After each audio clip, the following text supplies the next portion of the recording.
Bom, amigos e amigas, nós estamos mais uma vez aqui no estúdio, nosso podcast, e dessa vez nós temos aqui uma figura ímpar, um amigo nosso de longa data. É uma honra de receber aqui no estúdio para tratarmos com ele, nós dois, da trajetória dele, trajetória vitoriosa, de um homem simples, como a gente, né, na verdade, e que é um dos melhores neurocirurgiões que nós temos no Brasil hoje, uma pessoa importantíssima, que vamos nos tratar aqui nesses próximos minutos, né? Vamos tratar aqui a respeito da trajetória do Dr. Benjamin Pessoa, meu amigo Benjamin Pessoa. Bom dia, meu amigo, como é que tá as coisas, como é que estão as coisas? Bom dia, Zé Osmar.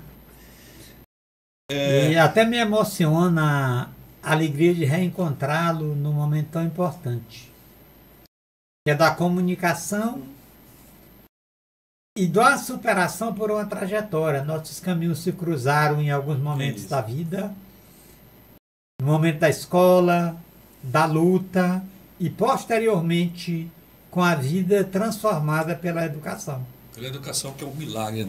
Eu sempre digo, educação e milagres existem. Existem sim, e um deles é a educação, né? Só a educação propicia uma pessoa como você, por exemplo, ser o que é hoje, prestar o serviço que presta para o povo, especialmente para o povo do Piauí, né? Como resultado único e exclusivo, claro, da ajuda do povo, né? Da ajuda enfim, porque nós estudamos sempre em escola pública, mas único e exclusiva de esforço pessoal para superar realmente essas dificuldades que a gente tem. Vamos começar assim com o início, a trajetória. Dr. Benjamin Pessoa, eu vou lhe chamar de doutor porque realmente é doutor. Me diga, onde você nasceu, quando, se não quiser dizer quando, mas diga onde você nasceu, em que família você nasceu, como você viveu, digamos assim, até os 20 anos de idade.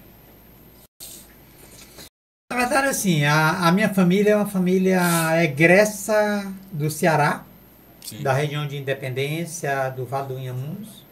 Meus avós saíram com meu pai aos 11 anos, na cerca de 32, e se fixaram num povoado de Coelho Neto, no Maranhão, um local chamado Lagoa do Mato. Lagoa do Mato, sei onde é. Na Lagoa do Mato eu nasci, sou o 12º de 15 irmãos. 15? 15.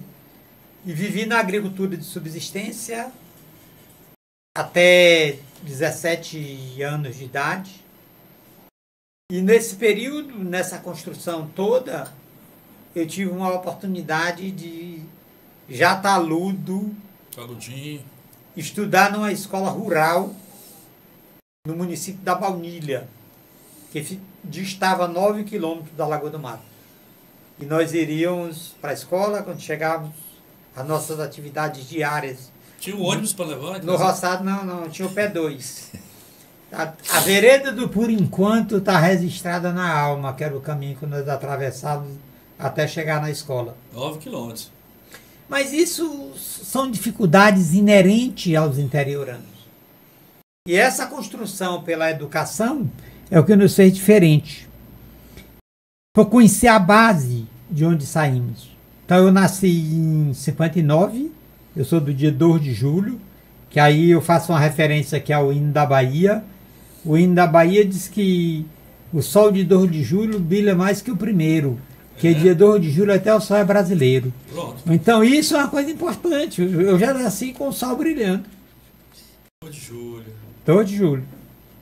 Então nisso, assim, meus irmãos mais velhos não tiveram a oportunidade de estudar. Quando construíram essa escola, e aqui eu faço um parênteses, eu tive, graças a Deus, a oportunidade agora já no mês de setembro de agradecer pessoalmente ao prefeito que construiu essa escola, que foi o Afonso Bacelar. Ele ainda tá vivo? Está vivo. Eu o encontrei no Itapirema, tomei um café com ele na casa dele. Doutor Afonso Bacelar. Doutor Afonso Bacelar, fazendo um agradecimento pessoal. Ele mora no Itapirema ainda? Ele passa um período lá, ele mora em São Luís, mas ele vem para o Itapirema. Certo. Aí você agradeceu. Eu fui lá na casa dele agradecer pessoalmente a ele isso. Que eu tinha, na verdade, eu fui deixar um convite. que eu fui agraciado pela Universidade Federal do Piauí com o título de doutor honoris causa em 2024. Ah, rapaz, parabéns aí por esse título merecido demais. Que lembranças assim você guarda dessa época lá do interior de Coelho Neto? Assim, José Osmar, você me conhece, sabe que eu sou um interiorano nato. Eu sempre brinco que eu saí do interior, mas levei o bolso cheio de folha para a cidade grande, que é para poder sentir o cheiro. O sertanejo que nasce no interior, ele nunca vai esquecer de algumas coisas importantes. Que é o cheiro da terra molhada quando chove. Realmente. O cheiro adocicado do broto do mameleiro na primeira chuva, ninguém consegue esquecer. E na meninice, os pantinhos, que são medo das histórias, das visagens.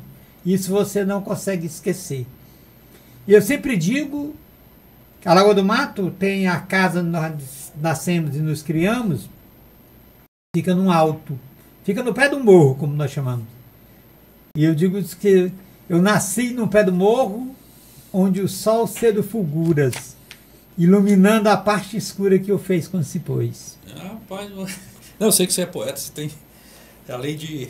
Então, essa lembrança você tem sempre, mas a saudade maior que eu tenho mesmo, tanto da Lagoa do Mato, é da minha mãe.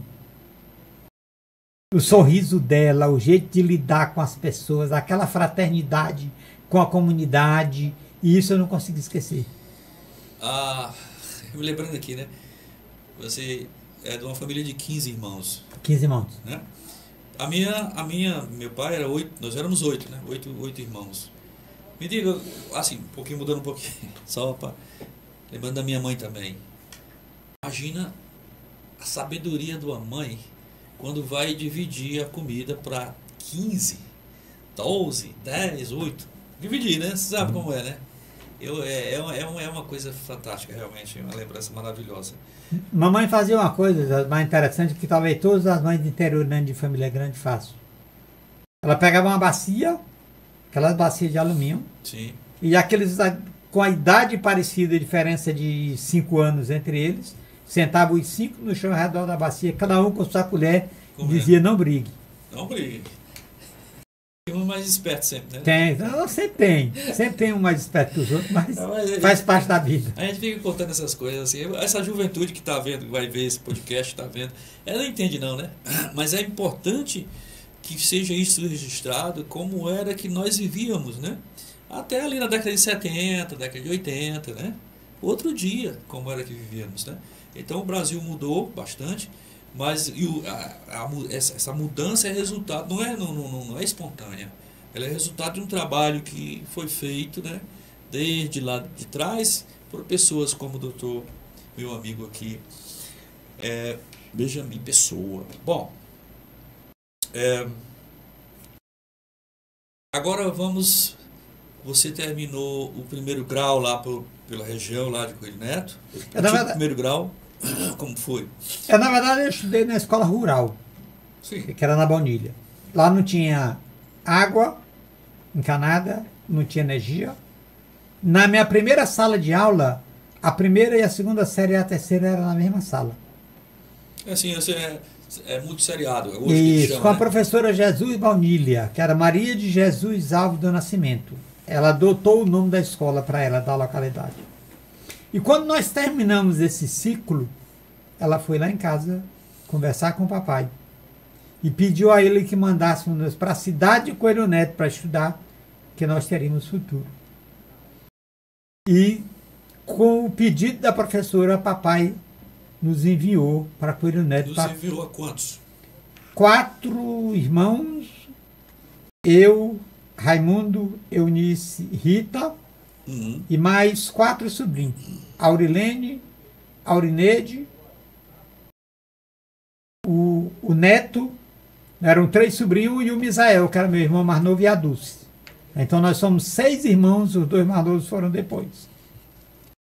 E nesse período nós fizemos o antigo ginásio. A nossa aula de educação física era na escola que você estudou, que era o Maria Bacelar, que não tinha a quadra. Sim, tinha a quadra. Nós faríamos, íamos todos para a aula de educação física, que chamavam na época de pulo-trica, o professor de pulo-trica, né? Que era ficavam pulando com as cordas, sem muito dar valor. Que as coisas vão se modificando, hoje você sabe a importância que é isso, da atividade física, do incentivo à atividade na escola. E eu era office boy. Eu fui, não fui logo de cara office boy. Eu fui ajudante de carpinteiro na construtora Luiz Leonardo Silva, que estava trabalhando para Itapajé. Então, nesse período eu passei um mês mais ou menos sendo ajudante de carpinteiro e precisaram de um requisitante de material na construtora. E eu me candidatei e fui promovido dentro da construtora. Quando a construtora terminou a obra, eu já fazia a 8ª série. Sim. Ela tentou me levar para Recife com ele. Aí não, aí ele me deixou sendo office boy da fábrica de papel, na Itapajé. Ah, você trabalhou na Itapajé? Eu fui office boy da fábrica de papel. Minha carteira, o meu primeiro trabalho de carteira assinada Tá lá, é como Itapajé. estafeta da Itapajé. Itapajé é para quem não... Para localizar nossos ouvintes, nossos É a fábrica de papel, em É Coelho a Neto. fábrica de papel e celulose ali de Coelho Neto, do outro Sim. lado do Rio Parnaíba. Aqui Exato. nós estamos em União, Piauí, do outro lado do Rio, subindo, descendo um pouco. E eu também, ele mencionou aqui, eu também trabalhei. Eu trabalhei em Coelho Neto, eu comecei a estudar em Coelho Neto, lá nos anos 70, na unidade escolar Maria Bacelar.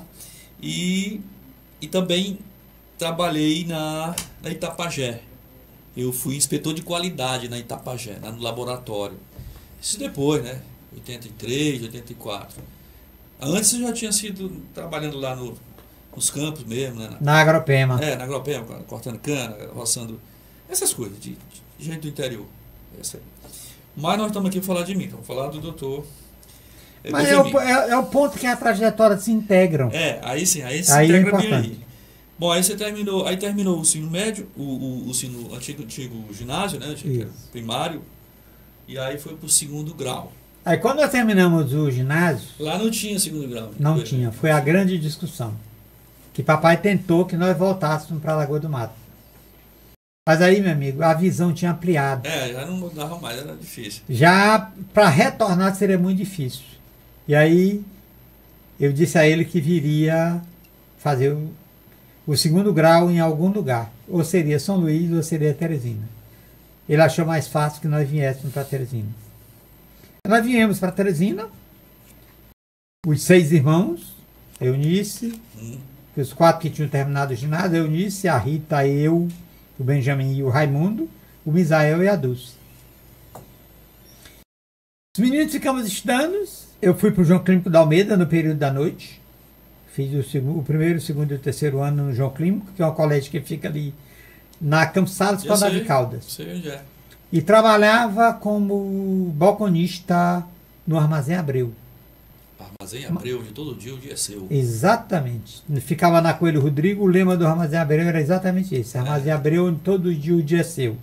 Antes de ter o emprego no Armazém Abreu, eu tive uma trajetória muito pequena como ajudante de pedreiro. Foi na construção da clínica do Dr. Leônidas, que era um buco maxilofacial, que se não me engano é aqui de União. Leônidas? Leônidas. É um buco maxilofacial. Nós chegamos no bairro, sem emprego, sem trabalho, sem nada. Qual era o bairro? O bairro São Pedro. São Pedro, certo. O bairro São Pedro, eu morava na João Cabral, e um colega quase que da minha idade, o Francisco, eu chamo ele de Zitão, por causa do jogo de bola, ele era volante. E o Francisco disse: rapaz, eu estou nesse trabalho, se você topar aí me ajudar, nós vamos lá junto. E eu fui. Passei 1 mês e pouco lá, auxiliando ele nesse trabalho. Sim. Ficamos amigos, até hoje eu tenho contato com o Francisco, como eu já mencionei, no dia que nós fomos para a solenidade de recebimento da ortoga do título de doutor honoris causa, eu o convidei e o homenageei na minha fala, pela oportunidade que me deu do primeiro trabalho na cidade de Teresina. Aí eu trabalhei no Armazém Abreu, posteriormente a isso, era balconista. Lá eu aprendi cortando pano. Cortando pano. aprendi duas coisas importantes na vida que levo para sempre. Que é o relacionamento com pessoas e dar nó de gravata. Que são essenciais para a vida inteira. Quando no terceiro ano eu fui trabalhar na Socimol, que é a fábrica de colchão de mola do Grupo Caldino. Eu fabricava a armação do colchão. Ali você vai montando as molas, eles tinham comprado uma máquina de fabricar mola e você vai montando com o espiral de arame a formação do colchão, o famoso colchão de mola. E isso, quando eu passei no vestibular a primeira vez, que foi para a ciência da natureza, que eu fiz habilitação em química, eu era funcionário da Socimol. O resultado saiu numa sexta, eu pedi conta no sábado. Rapaz, você andou muito em Teresina. Sim. Sim. Bom, então agora, muito bem. Naquela época que você entrou para a universidade, só tínhamos uma universidade. Era a Federal do Piauí, né? Com, salvo engano, 50 vagas para medicina 50 vagas por ano, né? Então, que ano foi que você ingressou lá? Quando eu terminei o segundo grau, com o preparo da escola pública, que na década de 80... Era boa. Não era, não. Não? Tinham chegado a lei 5692, não tinha o científico, tinha os cursos profissionalizantes, e você não tinha o preparo para o vestibular, e eu sabia que eu não passava para medicina. Eu fiz o vestibular para ciência da natureza, e fiz a opção de fazer habilitação em química. Da minha época, no Centro de Ciência da Natureza, eu tenho grandes amigos que viraram professor da universidade, o professor João Xavier, o professor Barnabé, o Domingos Sávio, o Edmilson, que fez química. Então, são várias pessoas desse contexto, e eu me preparei para fazer medicina dentro da universidade. Então, ciência da natureza, na época, isso abria a oportunidade para você optar por essa ciência realmente da natureza. Você tinha opção, você fazia um tronco comum, certo. Aí ou você fazia biologia, química, matemática ou física. Eu certo. Optei por fazer química. Certo. Então, nesse período, eu me preparei para fazer medicina. Eu fiz medicina no vestibular de 86, no início do ano. Eu entrei em 84 para química. Em 86 eu fiz medicina, 2 anos depois. Em 87 eu fiz direito. Aí eu consegui ser aprovado para medicina e para direito, e depois eu desisti do curso de direito, que a medicina me absorveu, porque eu fui ser professor de química na cidade de Teresina. Qual colégio? Durante a faculdade. Eu dei aula no Objetivo GEL, ou no GEL, depois no Objetivo GEL e no Premensul. Eu fui professor do Premensul durante a faculdade de medicina inteira. O Premensul é do estado, né? O Premensul é do estado. Fica no Monte Castelo. Sim, eu sei. Ali. Então eu fui professor de química durante a faculdade inteira. Eu dei aula de todas as químicas. Química geral, química orgânica, química inorgânica, fisicoquímica. E era apaixonado pela disciplina de fisicoquímica. E então, bom, agora estamos na universidade. Sim. Em 2 etapas. Primeira para a ciência da natureza e depois para a medicina. Direito posteriormente. Como foi a opção pela neurologia? A faculdade de medicina, entrei em 86, já estava ambientado na universidade, mas eu descobri as minhas deficiências muito cedo. Durante esse período você lê pouco. A leitura que se chama extracurricular. Muito trabalho também, né? Isso. Eu percebi que aqueles estudantes que vinham do Diocesano, do Colégio das Irmãs, já uma parcela do Sinopes, tinham um grau diferente de cultura da minha. E eu vi que eu precisava ler. E a minha entrada na universidade me proporcionou 2 coisas interessantes. Que foi acesso a livro que tinha na biblioteca pública, e acesso à alimentação gratuita, que tinha a CAI, que você se cadastrava e conseguia a bolsa de alimentação. Então nós conseguimos, no mesmo tempo, ter acesso aos livros e ter alimentação gratuita. E isso, eu tenho uma frase que eu repito sempre quando converso, que foi quando eu entrei após a alimentação no RU, que é o restaurante universitário, Sim. na biblioteca tinham os toaletes, tinham um espelho grande. Eu com a boinazinha na cabeça, barbicha, pesava 47 quilos, olhei para o espelho e repeti para mim.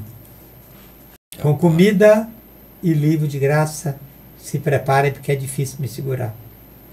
Ah, sim. Então, A pergunta que me fizeste, no ponto de vista da neurocirurgia, eu me apaixonei pela na neuroanatomia, que é a primeira disciplina do curso. A anatomia tem um capítulo de neuroanatomia geral.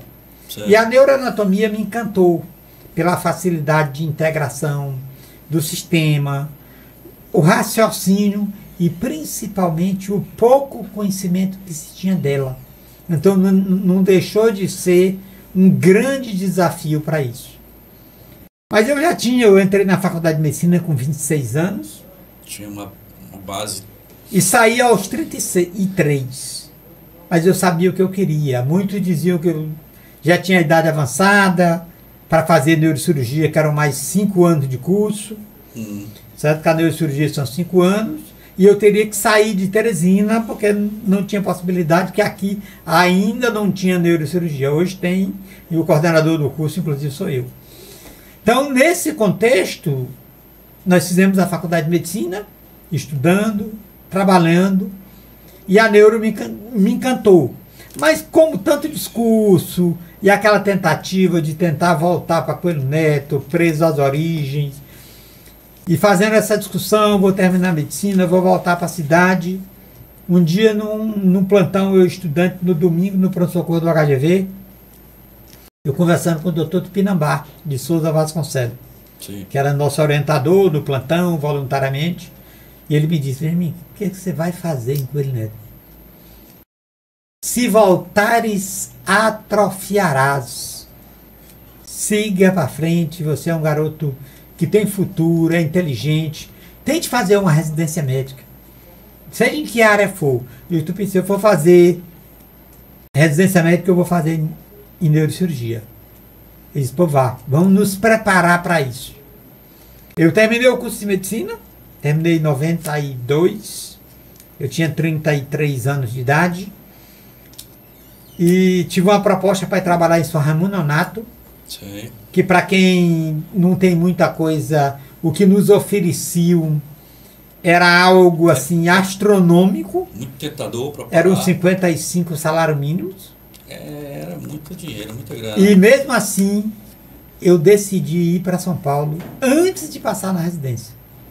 Eu aluguei um apartamento com um colega meu que ia fazer a escola de magistratura e eu fui para São Paulo estudar para fazer a residência lá. Então eu fui antes, consegui um plantão de 24 horas na urgência médica da Lapa, trabalhava no sábado 24 horas e passava a semana inteira estudando para passar na prova de residência. Porque eu sabia que se eu ficasse aqui, eu não iria estudar com todo o afinco. Por quê? Solteiro, 33 anos, médico, aparecia as oportunidades que lhe tiravam o foco do momento. Em São Paulo eu era um ninguém. Estava lá para tentar conquistar mais um espaço.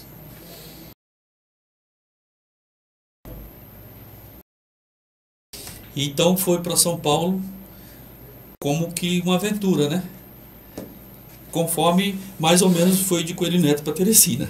Exatamente. Aventura. Então chegou em São Paulo, se estabeleceu e aí foi fazer a prova, né? Uma prova para residência. Na verdade, assim, quando eu fui, o doutor Tupinambá me fez essa pergunta. Se eu não estava com medo de São Paulo. Eu digo: doutor Tupinambá, saí da Lagoa do Mato para Coelho Neto. De Coelho Neto para Teresina, de Teresina para São Paulo, para mim a proporção é a mesma. Com uma diferença, agora eu vou levando um CRM no bolso. E isso foi exatamente a minha linha de raciocínio. No final do ano veio as provas de residência. Foi difícil passar. Porque assim, uma residência de neurocirurgia é uma residência muito dura. E você tem um trabalho árduo. E os chefes das residências achavam, pelo fato de eu ter 33 anos de idade, eu não suportaria a carga de trabalho da residência. certamente eles não conhecem a vida do sertanejo. Eles achavam isso. Achavam isso e diziam expressamente. Rapaz, esse povo é doido, é? Eu não Acaba sei. como nós, aguenta fazer. É que eles não conhecem, eles não sabiam como era que se pensava. E assim, passei 6 anos em São Paulo, que eu fiz a residência de neurocirurgia, que é uma residência longa, mas quando eu terminava a residência da neurocirurgia, que a gente chama de neurocirurgia convencional, surgia no mundo a técnica endovascular na neurocirurgia. E tinha uma vaga na Faculdade de Medicina da USP destinada ao HC e ao INCOR. E eu disse, não, eu já estou aqui, eu vou tentar fazer essa vaga. E eu fiz, no final eu fiz neurocirurgia no Heliópolis e fiz a neuroradiologia vascular intervencionista no INCOR da Faculdade de Medicina da USP, na única vaga que tinha para o país, eu consegui passar. Coincidiu, eu caí na prova que eu estudei.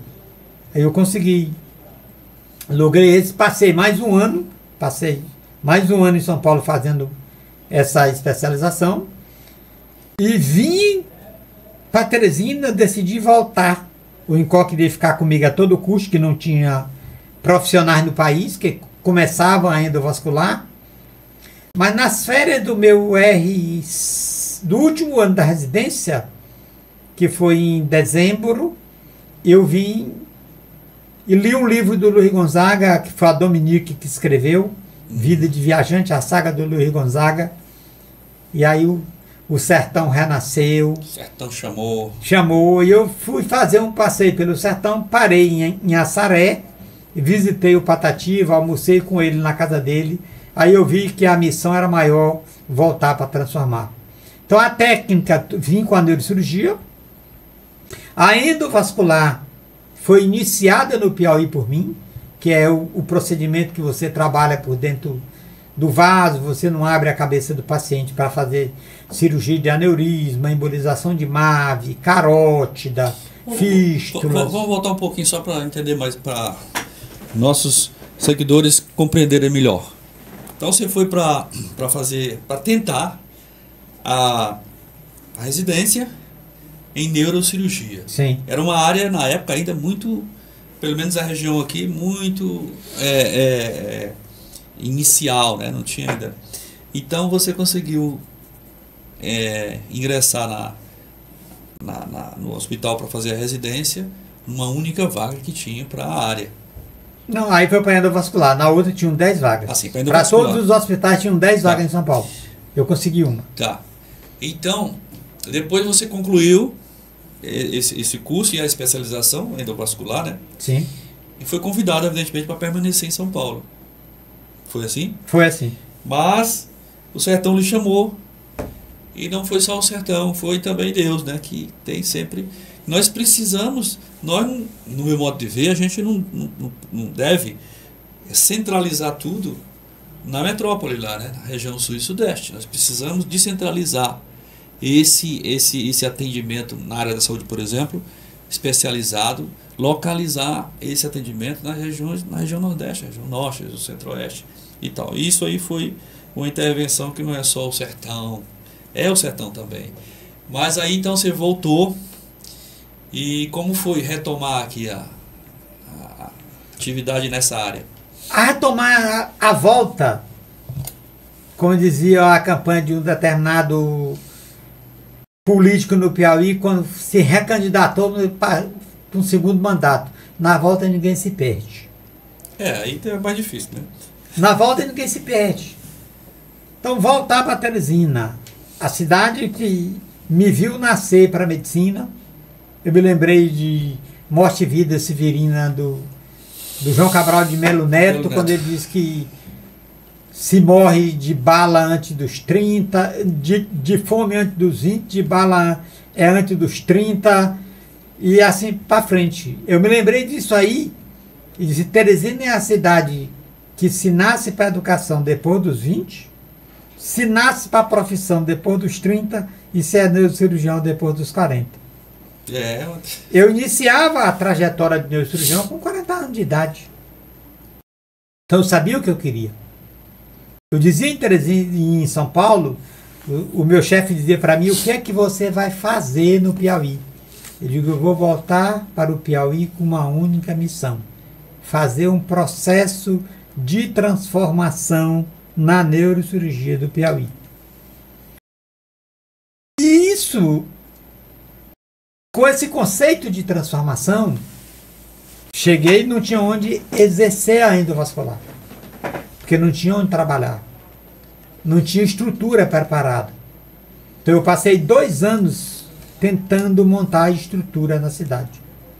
Montamos com um visionário, que foi o Dr. Alcino Almeida, conseguiu montar toda a estrutura, comprar a máquina de hemodinâmica no Hospital São Marcos, onde nós pudemos fazer esses procedimentos. Nesse contexto todo, uma das pessoas que me ajudou muito foi o Dr. Antenor Portela, que era cardiologista intervencionista, e que nós juntamos as forças para comprar um aparelho de qualidade. Na época, tinham 4 aparelhos no país com essa qualidade. Tinha um no Sírio, tinha um no Einstein, tinha um no Moinho de Ventos e um no Hospital São Marcos. Isso aí só para localizar, nós estávamos em que ano? Aí já eram 2000. No ano 2000. No ano 2000, quando montou a estrutura, eu já não tinha mais segurança na endovascular. Eu saí do país, passei 3 meses fora estudando só aneurisma cerebral. Eu passei uma semana na Universidade de Buenos Aires, fabricando aneurisma em porco e ocluindo por via endovascular no laboratório. E posteriormente eu passei mais um período, fiquei em Buenos Aires durante 3 meses, no que era um dos grandes centros de endovascular no mundo, comandado pelo Dr. Pedro Lírio, que é o ENERI. E aí voltei e iniciei o processo. Tudo isso conflui, você falou numa palavra, Deus, que é maior do que nós e é muito, e isso é de fundamental importância. Quando eu saí de Buenos Aires, o Dr. Lírio disse para mim: escolha os casos, marque a data e eu mando a equipe daqui fazer o procedimento com você em Laus primeiro. E eu não acreditava nisso. E ele fez. 14 de julho, eu montei um simpósio em Teresina, um encontro, e veio a equipe de Buenos Aires fazer os primeiros aneurismas endovascular comigo. Veio a Raquel Hidalgo e o Ângelo Ferraro. Isso era no qual hospital, na época? No Hospital São Marcos. São Marcos já. Fizemos isso no dia 14 de julho de 2000. Os primeiros aneurismas endovascular com micromolas. Eu já tinha feito outros procedimentos, mais menos. Porque eu cheguei em 98 em Teresina. Vamos só para, assim, os nossos seguidores aí, para a gente entender. Uma pergunta assim: como é que você decide? Chega o paciente, né? Com aneurisma, um problema, né? Cerebral. Como é que você decide se vai fazer a intervenção? Vamos utilizar aqui a expressão cabeça aberta, abrir a cabeça, ou e quando é que você faz por endovascular? Que decisão é essa? Como é? A decisão cirúrgica do paciente, sim, começa na consulta. Na anamnese, que é você conversar com o paciente, tirar a sua história. E se ele chegar já sequelado, sem condições de... Não, se ele chegar com aneurisma roto, hoje assim, o aneurisma roto, nós fazemos sempre por endovascular, que a gente faz na hora que o paciente chega no hospital. Se ele chegar às 2 horas da manhã, nós vamos fazer o procedimento 2 horas da manhã, que exige urgência, porque ele pode complicar depois. O aneurisma não roto, que você tem tempo de identificar no consultório, conversar com o paciente, explicar para ele que às vezes o sintoma que ele está sentindo não é do aneurisma, mas que é necessário tratar porque ele pode romper. Aí você avalia as 2 possibilidades. Qual o método mais seguro para aquele aneurisma e qual é a possibilidade que você tem de ter menos complicações para aquele paciente. Então você pesa sempre o risco-benefício. Você tem alguma preferência não de método? 95% dos meus aneurismas hoje eu trato por via endovascular. Tá? Mais tranquilo, né? Eu acho mais tranquilo, a prática da técnica está avançada, eu tenho 26 anos trabalhando com neurocirurgia e em agosto do ano passado, fazendo um parênteses aí, nós reunimos todos os residentes formados em neurocirurgia vascular intervencionista do complexo do HC da Faculdade de Medicina da USP e fizemos um encontro aqui em Teresina. E eu me dei conta, nesse dia, dito pelo meu chefe, e agora a história mostra isso, eu fui o terceiro residente de neurorradia vascular intervencionista da Faculdade de Medicina da USP de São Paulo. Você é um fenômeno, graças a Deus. Deixa eu lhe falar uma coisa aqui. Eu, na minha trajetória de promotor de justiça, eu tenho algumas curiosidades, né, que as pessoas querem saber, né, como eu tomo determinada decisão, como promotor de justiça, de denunciar uma pessoa, para dar no popular, de acusar uma pessoa, que na verdade não é acusação, né? Então, eu estou, inclusive, planejando relatar essas curiosidades aí num livrozinho, né? E você, evidentemente, na sua área, deve ter muitas coisas que a gente gostaria de saber. Você tem, assim, me destacar rapidamente aí algumas questões curiosas na neurocirurgia, às vezes você está esperando uma coisa e encontra outra, como é que... Tudo em neurocirurgia é curioso. Você vai mexer ou operar o cristal do corpo, que é o cérebro. Que qualquer desvio da decisão, você pode deixar o doente sequelado ou ter um resultado ruim. A finalidade do médico é uma só. É devolver o paciente à sociedade e, se possível, bem.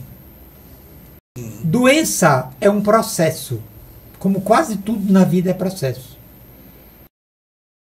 Então, se eu tenho uma doença em evolução, eu vou intervir cirurgicamente para quebrar aquele processo. Se você tem um tumor, você retira para descomprimir o cérebro. Se ele é um tumor de natureza maligna, você é coadjuvante. Quem vai fazer o tratamento é a radioterapia e a quimioterapia, o complementar. A neurocirurgia não trata tumores malignos. Ela auxilia no tratamento. Se é um tumor benigno, que está comprimindo o cérebro, você retira a compressão, né? E o paciente se restabelece posteriormente. Quem faz o tratamento das doenças não é o médico, é o organismo. O médico cria as condições para que aquele organismo possa reagir. É como você operar um apendicite. Você tira o apendicite. O que a medicina cura? A medicina cura as doenças inflamatórias, as doenças infecciosas e as verminosas. As doenças crônicas, você estabiliza o paciente. Ninguém trata diabético, você controla. Sim. Ninguém trata hipertensão, você controla. Ninguém trata doença reumatoide, você controla. Ninguém trata lúpus, você controla. Na neuro tem muitas doenças que você não consegue tratar, mas você estabiliza o paciente. Por exemplo, uma que não consegue. A doença ateromatosa, a doença de Parkinson, a esclerose múltipla. Você estabelece o controle do paciente, mas você não consegue tratar. O paciente vive num estado de estabilidade que ele pode fazer todas as suas atividades. Epilepsia é uma doença neurológica? A epilepsia é uma consequência de algumas doenças neurológicas. E às vezes tem a epilepsia primária, que é uma entidade doença. Primária é quando ela surge e você não tem uma causa. Certo? Sim. Mas você pode ter uma crise convulsiva e desencadear por uma epilepsia, por um tumor cerebral, por uma neurocicercose. Tá? Tem vários fatores que causam crise convulsiva, que quando ela se reverbera, aumenta a frequência, os episódios, a gente chama de epilepsia. Todo epilético é convulsivo, mas nem todo convulsivo é epilético. Sim. Você precisa de critérios de crise convulsiva para considerar ele ser epilético. Epilepsia, eu leio algumas coisas, epilepsia tem uma cura com cirurgia, algo assim? Você tem cirurgia para epilepsia. Se não cura, às vezes diminui a quantidade de crise e a quantidade de remédio que você vai usar. Agora, quando você tem uma epilepsia secundária, por exemplo, eu tenho uma malformação arteriovenosa no cérebro, que são os vasos que vieram mal formados, de nascença, no cérebro, e o doente abre o quadro com crise convulsiva. Você retira a MAVE e a grande maioria das vezes você cura o paciente da epilepsia, porque ela era secundária àquela lesão. Você tira o tumor, que era a causa da convulsão, ela vai fazer com que ela diminua a convulsão ou não tenha mais anos depois. Agora, certo. Falando das curiosidades que você me perguntou, uma das coisas que nós trabalhamos, que é comum com o promotor de justiça e com o médico, é a justiça social. A finalidade de todas as nossas profissões é essa, fazer a justiça social. Tem muitas curiosidades. E para a gente na medicina, o neurocirurgião trabalha muito com a incerteza, principalmente quando ele opera o doente em coma. E pacientes que você opera em coma, você está trabalhando numa incerteza. Você vai quebrar o processo. Se você quebra a tempo, Sim. o paciente tem possibilidade de acordar. Se não. Se você opera ele tardiamente, com sofrimento de tronco cerebral, dificilmente ele vai retornar ao seu estado natural. Eu tenho algumas curiosidades. Eu creio Sim. que nossos seguidores também têm essas curiosidades. Você acabou de falar uma coisa importante. Olha, o médico, a maioria das intervenções do médico, da medicina, é para permitir que o organismo se cure, reaja, Sim. certo? Ok. A autocura, né, do organismo pressupõe a reposição de células, né, em determinadas circunstâncias, a reposição de células que foram danificadas pela doença. Né? Eu lhe pergunto, as células nervosas, os neurônios, eles se recuperam? Hoje na ciência, você tem uma coisa chamada plasticidade neuronal. Ela não se regenera. Aquela que morreu, acabou-se. Porém, aquelas que estão próximas da área que foi afetada, elas podem se desenvolver e assumir a função daquelas que morreram. Isso é muito comum na criança e no jovem. Por isso que você estimula, faz a neuromodulação, faz a reabilitação neurológica com essa função dirigida. Reabilitação neurológica. Reabilitação neurológica. Pela neuromodulação. Você imagine só, um paciente que tem um tumor na coluna, que está comprimindo a medula. Ou que ele tem um trauma que lese a coluna e que lese a medula. Se você tiver um tumor na medula, que ela comprime a medula, e o paciente fica sem o movimento das pernas ou do braço, e você age nesse doente até 24 horas, ele tem possibilidade de recuperar seu movimento. Se você agir aqui depois de 72 horas, Sim. a possibilidade é quase zero. Não existe zero para Deus. E Deus eu não discuto porque ele é maior do que nós. Correto? Eu digo sempre aos pacientes no consultório para que eles entendam bem. Nós estamos aqui diante de uma planta que na seca caiu todas as suas folhas. Se as raízes que vêm de cima estiverem vivas, na hora que eu tirar a compressão, elas se recuperam. Se as raízes que vêm de cima estiverem morrido, não recupera mais. É como a planta. Caiu a folha, se a raiz estiver viva, você coloca água, a caatinga é o exemplo natural disso, ela renasce e floresce. Se a raiz estiver morta, você pode jogar a água que quiser, que ela não mais voltará. Muito bem. Qual é uma pergunta, outra curiosidade, qual é vamos dizer assim, o papel da técnica, né, dos aparelhos técnicos no trabalho diagnóstico e cirurgias mesmo, da neurocirurgia? Eu vou exemplificar. As ressonâncias magnéticas são muito utilizadas, né? Para você perceber como é que hoje está o estágio atual desses aparelhos, essas máquinas que fazem esse exame, no auxílio do médico, para ele identificar realmente onde está o problema. Qual será o problema? Qual é o problema? O exame é sempre complementar.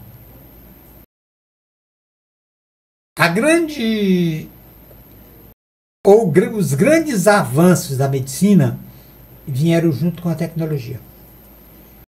Tá? Sim. Observa-se, por exemplo, uma imagem que você fazia o diagnóstico de tumor na década de 70, injetando ar na coluna do paciente e depois fazer um raio-x para ver onde o ar se localizou. Você teria uma dificuldade imensa de saber onde era a localização precisa do tumor. Sim. Surgiu a tomografia. A tomografia já lhe deu uma noção excelente da anatomia do parênquima cerebral comparativa. Aí você faz uma relação que a gente chama de anatomoclínica, anatomia e a clínica do paciente. E a ressonância magnética revolucionou a cirurgia neurológica, porque ela faz o mapeamento do cérebro. Você faz uma ressonância de qualidade hoje, você começou a ressonância com a classificação das ressonâncias pelo grau de definição de 0,5 Tesla, de 1 Tesla, de 1,5, 2,5, 3 Tesla, 3 Teslas e meio, que já tem no país de 3 Teslas. Você tem uma anatomia perfeita. Você consegue fazer uma ressonância com tractografia, que é o análise das fibras que estão descendo em direção à medula, a fibra que vai comandar o braço, a fibra que vai comandar a perna. Aí você já sabe que naquele ato cirúrgico, se você avançar para cá, sim, você pega o trato. Se você vem para cá com a técnica microcirúrgica, que é com o microscópio, que aumenta 10 vezes o tamanho da estrutura que você está operando, você consegue desviar. Aí você coloca nisso um meio auxiliar, que é a monitorização. Você leva um neurologista, um neurofisiologista para a sala, monitoriza os tratos que estão passando próximo da lesão, e ele vai lhe dizendo, você está ali operando, ele diz, olha, aí nessa topografia você está em cima do trato córtico espinhal, que está descendo do cérebro para a medula, está pegando a área do braço, está pegando a área da perna, você deixa e vai a rota e modifica o seu traçado para onde eu posso deixar menos sequelas no paciente. Que a finalidade é essa, sim, devolver o paciente à sociedade, se possível, bem. Bem, então assim, estamos no estágio aqui da ciência. A ciência como auxiliar, né, do homem médico, né, mulher médica, enfim, do ser humano. Em que estágio nós estamos hoje? Na sua área, né? Na pesquisa, no mundo e no Brasil. O genoma, que foi o estudo genético do corpo humano, sim, auxiliou muito as pessoas. E nós estamos entrando numa fase do estudo intracelular do gene. Hoje nós temos estudo que você pode detectar doenças que são de origem familiar, que você tem um na família, detecta, você vai saber quem tem possibilidade de ter ou não aquela doença. E você faz uma interferência naquele gene. Aí ele não terá a doença. E aí eu faço um parênteses, a Angelina Jolie fez um grande bem às mulheres do mundo. Porque ela tinha, a família dela tem um câncer de mama. Ela detectou o gene, sim, que é transmitido pela família, e ela teve a coragem, mesmo sendo modelo, de tirar 2 mamas. Interrompeu o processo. Para não ter o câncer de mama. Ela fez isso antes que desenvolvesse a doença. E isso serviu de exemplo para muitas mulheres que dizem, se eu vou ter essa doença, e a Angelina Jolie, que é modelo, teve coragem de tirar os seios, eu também tenho. E tem muito isso no câncer de mama. E algumas outras doenças também tem. Nós estamos numa pelo que o senhor relatou, você relatou aí, pelo que a gente sabe, né, de ler, de acompanhar, nós estamos num estágio bastante avançado, né, da tecnologia utilizada em benefício da medicina para oferecer um resultado aos pacientes, resultado favorável, resultado menos gravoso, né, devolver, como se diz, devolver o paciente à comunidade dele, se possível, de preferência. Pois bem, é muito gratificante e para a gente saber que a medicina está evoluindo, que dores que a gente sentia, sei lá, 50 anos atrás, você hoje é capaz, né, um medicamento simples é capaz de aliviar isso, né, até que o organismo consiga se recuperar. Pois bem, mas nós temos uma dificuldade, eu pergunto, como é que você vê essa dificuldade do acesso das pessoas, e aí falando das pessoas comuns, né? Do acesso da grande massa da população, que não é só do Brasil, não, nem do Piauí, né? Da população mundial, acesso a essas tecnologias. Como é que nós, digamos assim, democratizaríamos isso, socializaríamos isso para que todos tivessem acesso? Josmar, a primeira coisa que eu lhe diria é isso foi a opção errada que nós fizemos. Nós, seres humanos, certo. profissionais. A medicina no Brasil tem o perfil curativo. E a medicina tem que ser preventiva. Preventiva, exatamente. Então, como é que nós passamos para a sociedade esse conceito? A nossa sociedade, ela associa os profissionais da saúde à doença e não à saúde. Então, eles só vão aos profissionais da saúde quando se sentem doentes. Que é o meu caso. A sociedade tem que entender Felizmente. que febre não é doença, que dor não é doença, que tontura não é doença, Tontura não é doença? que diarreia não é doença. São alarmes do organismo que ele está sendo agredido. Ele está pedindo socorro. Então, no dia que nós descobrirmos que o bem maior que nós temos na vida, além da própria vida, é a saúde, que nós só começamos a dar valor quando começamos a perder, aí você vai trabalhar a medicina preventiva. Você quer uma ideia de um profissional importantíssimo? Sim. É o geriatra. Aí o pessoal diz, geriatra é para cuidar de velho. Não.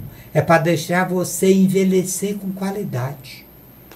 Então procure fazer isso preventivamente. Então você teria que fazer, Josmar, para ter acesso comum, desenvolver isso em rede. Rede de atenção à saúde. Nós trabalhamos isso na Associação Reabilitar, o projeto Pense Bem AVC, que era o projeto dos fatores de risco para o AVC, levando palestra nas comunidades, nas escolas, tudo isso. E nós conseguimos, nesse período todo de nosso trabalho, uma construção junto com o Estado e a sociedade civil de uma rede de atenção ao acidente vascular cerebral pelo Estado, que hoje funciona no estado do Piauí, que você tem acesso à tecnologia de ponta para o tratamento do AVC no Sistema Único de Saúde, o trombolítico nos centros mais avançados, mas principalmente a prevenção. Fazer com que a população conheça os fatores de risco. Porque não adianta eu pegar a tecnologia que eu trato AVC na fase aguda, se eu não ensinar a população a reconhecer o AVC. E isso, às vezes, a gente fala mnemonicamente, que é o teste SAMU, que é o S de sorriso, o A de abraço, o M de música e o U da urgência, uma maneira da população identificar um acidente vascular cerebral, um AVC próximo de você, você que não é médico, peça a pessoa para dar um sorriso. Se a boca desviar para um lado, é um sinal. Sim. Peça que ele lhe dê um abraço. Se ele levantar só um braço, é outro sinal. Peça para ele cantar uma música ou dizer uma frase. Se a voz não sair, ele com certeza está tendo um AVC. Ligue para o SAMU e leve para o lugar onde resolve. Nesse trabalho de prevenção, e aí já estamos caminhando aqui para o final, qual é o papel que você vê, a importância dos agentes de saúde? Poderia ser utilizado de forma mais produtiva? Como é que você vê essa categoria? Eu acho que é de importantíssimo. Quem transforma é o conhecimento. E ele precisa chegar onde deve. Conhecimento entre paredes não transforma ninguém. Se eu tenho alguém que pode orientar os fatores de risco da doença, esses são os agentes de saúde. Qual é o grande erro que nós ainda cometemos no ponto de vista da cadeia? é que o agente de saúde, a grande maioria das vezes, vai na casa de alguém que já foi identificada a doença. É o hipertenso, é o diabético, é o paciente com colesterol alto, que é o dislipidêmico. E, na verdade, nós teríamos que mapear quem são as pessoas dessa comunidade que podem desenvolver isso e fazer um trabalho em massa. Mas uma coisa é fundamental para isso, Zé Eduardo. É uma coisa chamada educação. Sem educação, o ser humano não tem discernimento para gerenciar a sua saúde. Com certeza. Doutor Benjamin Pessoa, agora nos encaminhando realmente para o final da nossa conversa, nós poderíamos passar aqui até 1h da tarde, 2 horas conversando. Tudo na sociedade humana gira em torno da renovação, né? A natureza se renova a cada momento, a cada dia, a cada instante. E assim acontece com os seres humanos, não podia ser diferente. Então todo o nosso trabalho, o meu e o seu, é voltado para a preparação da juventude, das crianças, dos jovens, dos adolescentes, dos jovens, para nos suceder, cada um na sua área, eu na minha, você na sua. Qual é a sua mensagem que você deixa para os jovens, especialmente para os jovens que hoje estão desiludidos, né? Achando que não é possível alcançar, né? Chegar a alcançar um patamar de desenvolvimento intelectual e técnico e profissional, que para nós, na nossa época também, muita gente não conseguiu, né? Muitos amigos nossos ficaram pelo caminho. Uma mensagem aí para nossos seguidores a respeito disso. Eu diria sonhe grande. O preço de sonhar grande é o mesmo preço de sonhar pequeno. Saiba onde você quer chegar, que você descobre o caminho. Se você não saber onde você quer chegar, qualquer caminho serve. E a nossa missão com esse jovem é mostrar a ele a importância do conhecimento. E é multiplicar o conhecimento que nós fizemos, dividindo com eles. Eu tenho um sentimento muito importante que o Miguel de Cervantes Cezeda já descreveu, que o pecado que mais ofende a Deus é a ingratidão. Então, eu sou muito grato aos meus amigos, eu sou muito grato aos meus professores, eu sou muito grato ao Maranhão pelo nascimento e ao Piauí pela oportunidade que me deu de devolver à sociedade um pouco do muito que nos foi emprestado.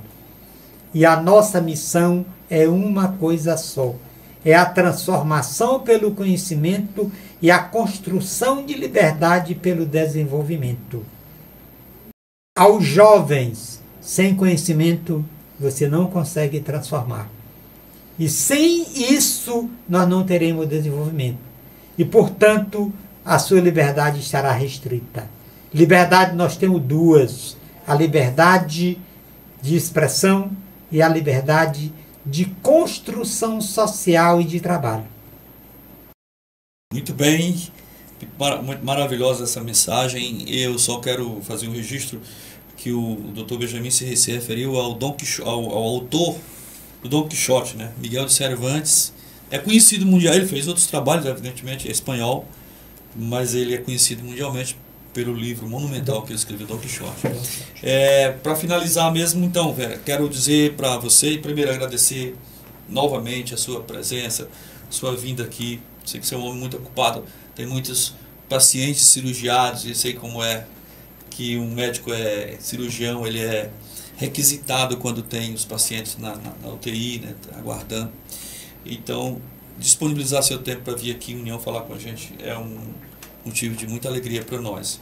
Quero dizer, concordando em gênero, grau e número com o Dr. Benjamin, que é possível, olhando aqui para você, nosso seguidor que é jovem, e também que não precisa ser tão jovem, mas você veja que nós dois somos exemplos de que não é necessariamente ser jovenzinho para começar tudo organizadozinho na primeira série, segunda não. Eu terminei a faculdade com 4 anos de de diferença, né? Eu era mais velho 4 anos, na média, do que meus colegas, e o Dr. Benjamin era mais uns 6 ou 8 anos. 8 anos de diferença. Quer dizer, então, isso não impediu que ele fosse o que é hoje, né? Uma referência nacional e até internacional na neurocirurgia. E a gente aqui, modestamente, ter saído da miséria, né? Que nós fomos, né, lá no início dos anos 70. E tudo isso foi através do estudo, tudo isso através da educação. E aí uma mensagem final aqui. A internet trouxe a possibilidade de você ter acesso a informações mil. Muita coisa.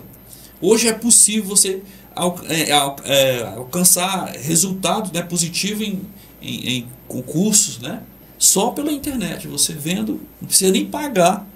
Se você souber onde pesquisar, você vai aprender. Agora, também a possibilidade de você perder tempo com os TikToks da vida. Eu não tenho nada contra, mas enfim. Com os TikToks da vida, nos grupos de WhatsApp, nessas redes sociais, é muito grande. Eu vejo a juventude hoje atolada nisso. Você precisa, olhando para você, que é jovem, você precisa tirar um tempo, e é um tempo longo, para estudar. Nada substitui os livros. Não tem como substituir para ter sucesso. E nós precisamos, eu digo sempre, nós, a sociedade, nós precisamos da juventude. Precisamos de você. É óbvio, eu já estou ficando velho também. Nós vamos chegar um momento que não pode mais exercer, não tem mais como exercer as profissões, e você precisa assumir esse papel. Mas só vai assumir se tiver o sacrifício da dedicação ao estudo, assim como o Dr. Benjamin teve, e eu modestamente tive também. Tá? Muito obrigado.